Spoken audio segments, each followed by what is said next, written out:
Infinite Battlefield, 10 times the points. Medan perang tak terbatas, 10 kali lipat poinnya. Bab 27 Suzaku terbakar. Saat berikutnya. Klik. Pintunya sedikit didorong terbuka, dan Tang Weiwei menjulurkan kepalanya dari balik pintu untuk melihat ke arah Su Yang. Aku membuat semangkuk sup untuk membantu tidur, apakah kamu mau mencobanya? Baiklah. Su Yang mengangguk setelah ragu beberapa saat. Tang Weiwei suka mempelajari beberapa sup dan makanan aneh, dan setiap kali ada hasil baru, dia akan membiarkannya mencobanya. Mencoba makanan dan minuman juga bisa mengurangi sewa, jadi bukan murni kebaikan. Namun yang tetap mengejutkannya, pengiriman sop seperti ini 2 kali sehari belum pernah muncul sebelumnya. Segera, Tang Weiwei meletakkan semangkuk penuh sup emas di meja samping tempat tidur, supnya mengepul dan mengeluarkan aroma pahit. Ada beberapa partikel halus berwarna merah dan kuning yang mengendap di dasar mangkuk, yang sepertinya menjadi sumber bau tersebut. Saat Su Yang memperhatikan slab sup, tatapan Tang Weiwei tertuju pada ponsel.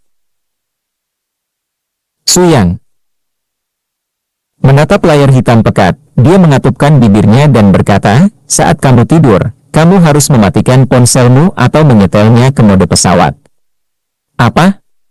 Mengenai kata-kata Tang Weiwei yang tidak bisa dijelaskan, Su Yang sedikit bingung, dan hanya mengangguk acuh tak acuh. Tapi saat ini, ding! Layar ponsel tiba-tiba menyala, dan sebuah berita menonjol di tengah. Gedung Suzaku terbakar, dan 5.000 orang terperangkap di dalam gedung. Melihat berita itu, mata Su Yang membelalak kaget. Apakah gedung Suzaku terbakar? Dia tidak membaca beritanya, tetapi bertanya pada Tang Weiwei dengan curiga. Aku juga tidak tahu. Dia menggelengkan kepalanya dengan tenang, tetapi sinar ketidakberdayaan muncul dari kedalaman pupilnya yang gelap dan indah. Su Yang berlari ke balkon dan membuka tirai yang memerah karena api. Saat berikutnya, gedung Suzaku yang terbakar mulai terlihat sepenuhnya. Panggilan. Dia melihat sekelompok besar orang diwuyang-wuyang di bawah gedung, ribut dan kacau. Dia melihat tim penegak hukum menjaga ketertiban dan membersihkan jalur kehidupan untuk konvoi pemadam kebakaran yang baru saja tiba. Dia melihat beberapa orang bersenjata melompat langsung dari gedung-gedung, bertingkat, dan jatuh di kasur berlapis-lapis yang disiapkan oleh orang-orang tanpa mengetahui nyawa mereka. Api yang ganas dengan kejam menghanguskan 10 lantai di bawah, dan melalui api, asap hitam yang sangat tebal dapat terlihat di dalam, seperti api penyucian di bumi. Semuanya terbakar seperti ini. Su Yang sangat terkejut.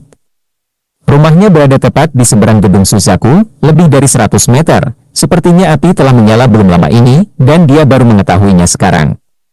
Apakah karena kamarnya terlalu kedap suara atau karena barusan perhatiannya tertuju pada ponselnya? Mungkin keduanya. Aku akan pergi dan melihat-lihat.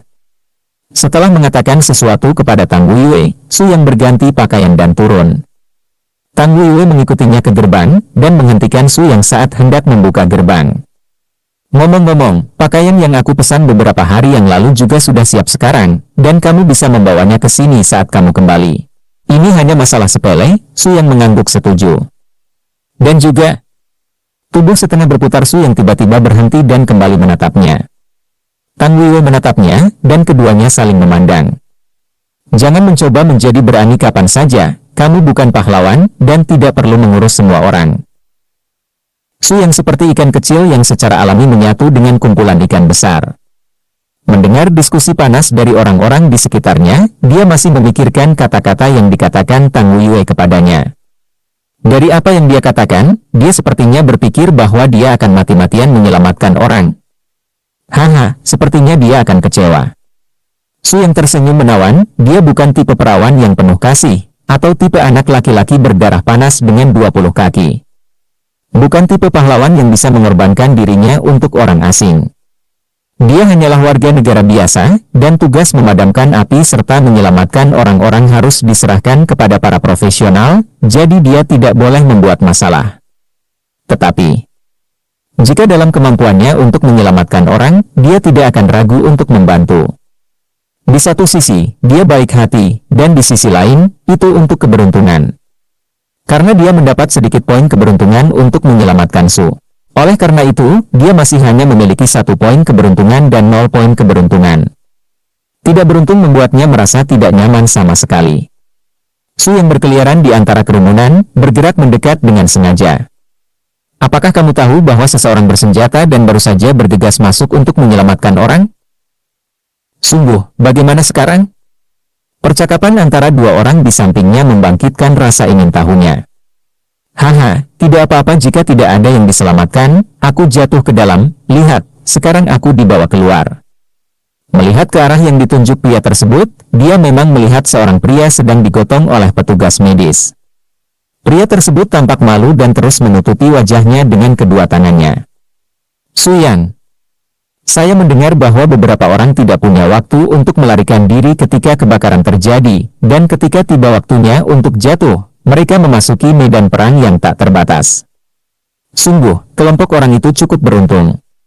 Tapi apinya harus padam tepat waktu, kalau tidak kamu akan mati jika keluar.